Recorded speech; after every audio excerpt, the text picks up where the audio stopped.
女孩盛装出席宴会，却被父亲嫌弃穿得像风尘女子，直接就用拇指将她的口红一把擦掉。봐봐 이 컬러가 참막해. 꼭 널 낳아준 네 엄마처럼.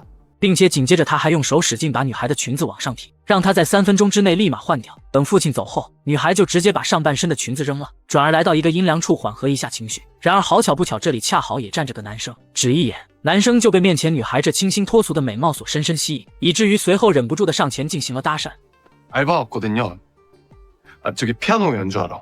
可听到这，女孩却要求男生把她的衬衫脱下来给自己。对此，男生有点懵，可只是一个犹豫的功夫，女孩便掉头就要走，无奈他也只能反悔，赶紧按照他的意思脱下了外套。而此时的男孩还殊不知，面前这个女神正是自己学校的4大财阀之一。就在几天前，小江同学以特批生的身份进入韩国最奢华的私立学校，正当他在台上演讲中间，后面突然走出来2个男生，场馆内顿时变得鸦雀无声，就连演讲的话筒也被老师临时关闭，直到那人坐下，声音才再次得以恢复。甚至在离场时，同学们也得等那几个人走后才敢动身。对此，小江看得一脸懵，他转而来到要上课的英语教室，这里不仅装修豪华，而且每人还配有平板电脑。然而正当他要坐下来的时候， 장 학생? 여기 들어오면 안 되는데. 저 영어 수업인데요. 일반 영어 A실은 복도 끝이야. 여기는 스페셜 A고. 对于小江的到来，同学们纷纷投来鄙夷的目光。而直到来到对应的教室后，小江才意识到，刚才的地方是给有钱人准备的，自己真正的座位其实也就是个破烂的木桌。事实上，这所学校有着强烈的等级制度，由为首的利安统治，下面还有3大财阀家的李佑镇、赫拉以及才一。而才一就是开头小江碰到的那个女神，和利安是恋人关系，但此时的他们好像陷入了冷战，所以赫拉便想着在此时趁虚而入。 두 사람 계속 냉전 중이면 어떡해. 퀸께서 자리를 비운 사이 내가 그 자리 노려봐야 되나? 뭘로 꼬셔야 너무 나 방학 내내 운동만 했는데. 한번 봐줄래? 운동한 보람이 있는지? 才一由于去美国已经消失了3个月，而利安怎么也不会想到，才一回国后的第一件事就是跟他提了分手，没有任何理由。对此，赫拉给他出主意办一场派对，好好道个歉，也许才一就服软了。也就是在这时，小江走了过来，甚至还要往他们那边的位置坐。同学见状，连忙将他拉开。鉴于最近小江种种越界的行为，小胖子提醒他最好小心点，因为他们这种特批生在学校是地位最低下的人，一旦不小心惹了利安，那么造成的后果不堪设想。据他所说，之前就有个不怕死的小子，一而再再而三的挑战利安的权威，最后直接被他给杀了。 이한이가 죽여버렸으니까. 可小江听后却根本不怕，甚至随后直接就来到利安面前。 온진 좀 됐는데 인사 제대로 못해가지고. 내 이름 기억하지? 강아. 반갑다, 김야. 뭐냐 얘? 对此，贺丽看得笑出了声，他觉得这个男生挺有意思，便邀请他一同参加周5的派对，打算在那里好好整蛊一下他。小江这孩子也实诚，就这么乖乖的坐上他们的大奔赶了过去。进入会场后，小江才发现这里全是些成年人玩的东西，眼前奢华迷乱的场景让他好不适应。赫拉也一改在学校清纯的模样，在台上艳歌艳舞。看小江来到后，他便停了下来，转而让他脱去外套，在这里玩起了喝酒游戏。可当贺丽一杯酒下肚后，小江却说：“ 나 술 안 마시는데. 마셔라, 마셔라, 마셔라. 无奈小江也只好硬着头皮喝了下去。可他殊不知，这酒里早就被赫拉下了猛药。没一会功夫，小江就头晕眼花，天旋地转。也就是在这时，他隐约看到了那天见过的才一。此时，另一边的利安已经为才一准备好了惊喜，希望用实际行动来换取才一的原谅。可对此，才一却并不买账。 그냥 받아들여, 김리안. 내가 왜 이러는지 말 안 할 거야, 넌. 죽을 때까지. 너 지금 그걸 말이라고 해? 此时，另一边的小江又被他们拉着玩起了真心话大冒险。小江先是选了真心话， 지금 여기 자고 싶은 여자가 있다 없다? 思考一阵后，小江觉得没意思，所以便又换了大冒险。然而大冒险可比真心话刺激得多。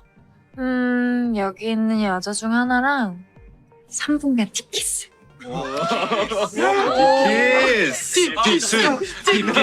借着酒劲，小江直接就站了起来。他循着沙发周围扫视了一圈，没有想亲吻的对象，随后便径直朝才一所在的房间走去。对此，所有人都没有阻拦，而是纷纷跟在后面准备看戏。接下来的一幕让利安傻了眼。 뭐냐고 너?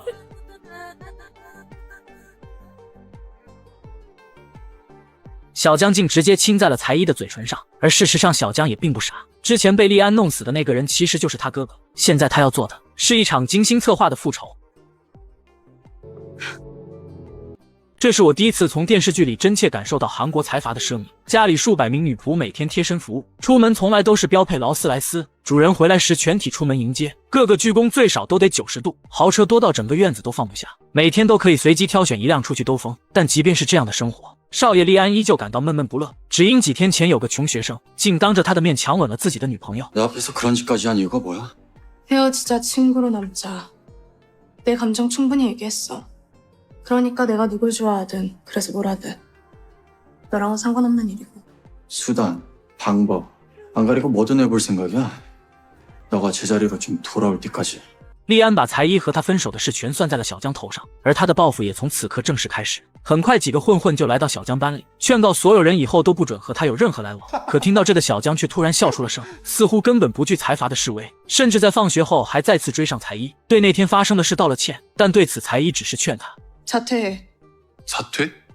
리안이한테 맞설 유일한 방법이니까. 隔天来学校换衣服的时候，小江碰见利安往同学柜子里放了一些药丸，他猛然想起当初哥哥就是因为被他们逼着喝下了带有毒品的酒，才因此陷入无尽的痛苦。所以随后他找到老师，请他务必要打开柜子验证一下。然而此时的小江还殊不知，这个老师其实就是4大财阀中李佑镇的女友。对于小江这样单纯的男孩，他劝他不要多管闲事，可小江却怎么也不肯，甚至威胁如果不开就去报警。无奈老师也只好拿钥匙打开了衣柜。 안학수야.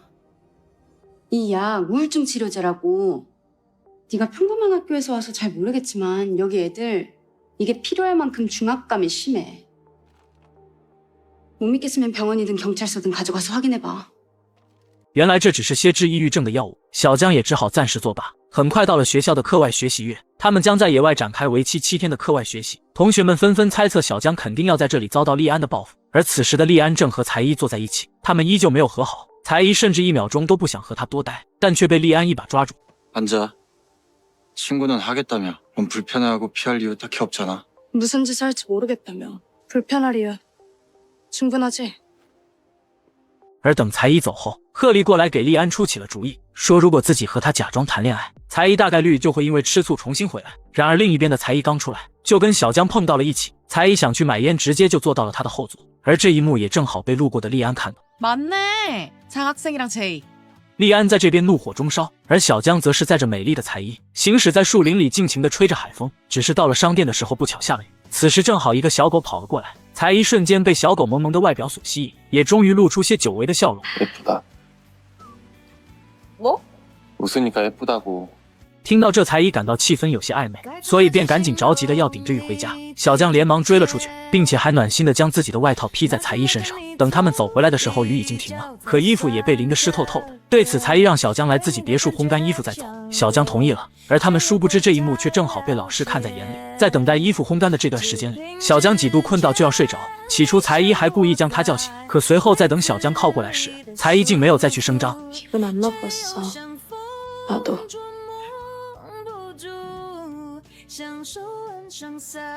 네가 그날 나한테 입 맞췄을 때 나도 기분 안 나빴다고.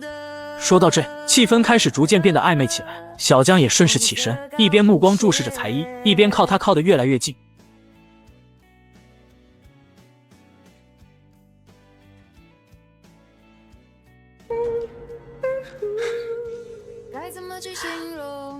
뭐 하는 거야?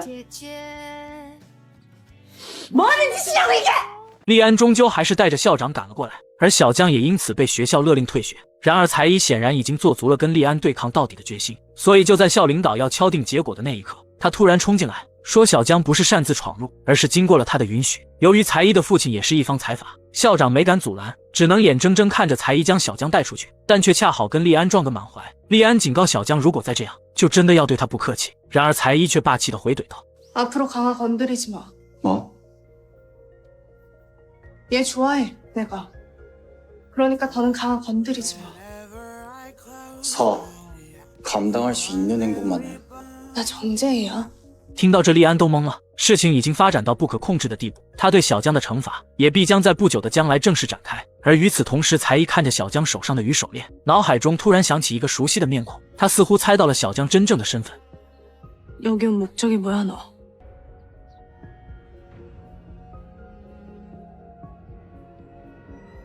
알았구나. 내가 누군지.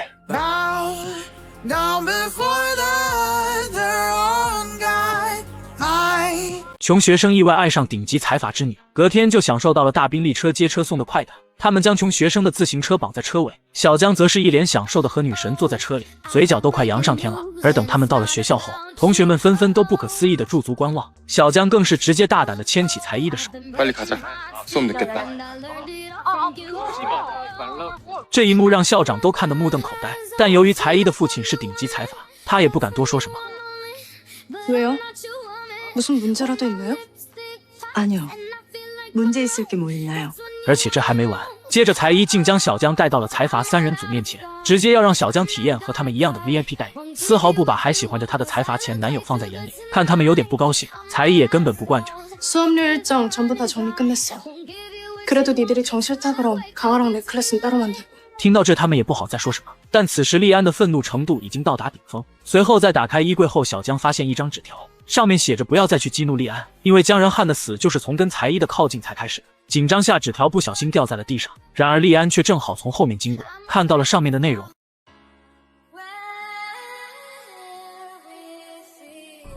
그거 내 건데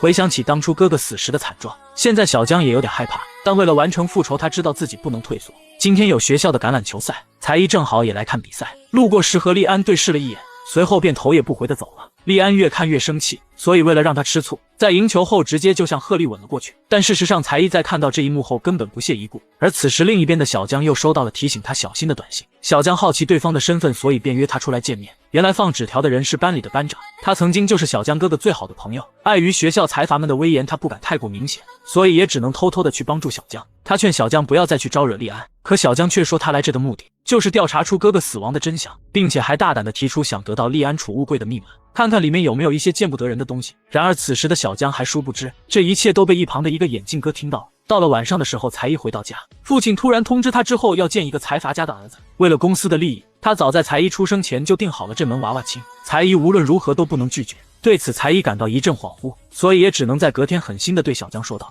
좋아하지 마. 어? 난 너 안 좋아하니까. 너도 나 좋아하지 말라고. 내가 너랑 같이 있는 건 어디까지나 선이야. 나 때문에 찍힌 너도 그냥 두면 그게 다야. 걱정되면 그건 해도 돼. 네가 날? 걱정돼. 너 위태로워 보여. 오늘? 아니 지금도 그래. 차갑고 무심한 표정인데 외롭고 무섭대. 今天是学校的家长会，利安的妈妈是在场级别较高的人。直到才艺的爸爸到来后，全场的焦点就全转移到了才艺爸爸的身上，这让利安妈妈一下就拉下了脸。就连一旁鹤丽的爸爸都想靠着女儿的这层关系跟才艺爸爸认识一下。 아빠가 인사드리고 싶으시대. 너희 아빠한테.